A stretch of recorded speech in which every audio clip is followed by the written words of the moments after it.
मैं अपने जो बड़ा वाला बेटा है उससे भी बहुत कुछ सीखता हूं, तो उसको सीखता हूं, उसको बहुत कुछ देखता हूं और करीब करीब हमारा नेचर मिलता है हम दोनों का।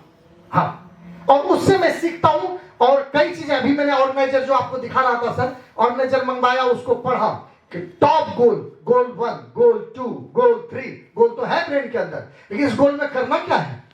इसका इंप्लीमेंट कैसे होगा, इसके लिए उसने दे रखा है रेफरेंस की आप उस गोल के हिसाब से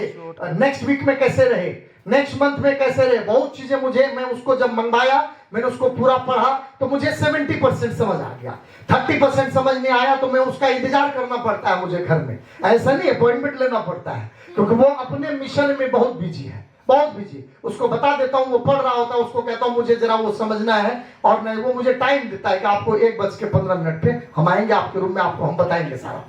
फिर वो आता है, फिर वो मुझे समझाता है और जब मैं उसको समझता हूं तो मैं, मुझे लगता है यार इसको तो पहले से पता है, जब मैं उससे बात करता था मेरे पास तो सारा ही है। बाकी इतना है कि मैंने कोई ऑर्गेनाइजेशन नहीं मंगवाया, मेरा जो कंप्यूटर है, कंप्यूटर में ही मेरे सारे इसी तरह से सारी चीजें बिल्कुल सेट है।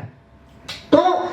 अब जाके सर से मैं कह रहा था कि अब हमने ये शेड्यूल बनाया कि मेरा जैसे बड़े बड़े लोगों का, डॉक्टर का, सर का जैसे केस का फिक्स होता होगा कि फलाना डेट को फलाना जगह केस, फलाना क्लाइंट का, तो ऐसे ही मेरा स्कॉलर्स में भी डेट वाइज अब सब लिखा हुआ है। पूरे जनवरी में 4 दिन मैंने फ्री रखा हुआ है, जिसके बारे में मुझे नहीं पता कि उस 4 दिन में कहां होऊंगा, उसका भी डिसाइड करूंगा। तो तब जाके जो है, क्योंकि जीवन में आगे बढ़ने के लिए टाइम का डिसिप्लिन होना तो भाई साहब बहुत जरूरी है। मैं सच बता रहा हूं, पहला दिन जब मैंने ऑर्गेनाइजर में लिखना शुरू किया तो मुझे ये महसूस हुआ, और मैं गार्डन में वॉक करते हुए अपने आप को गाली दे रहा था कि राजीव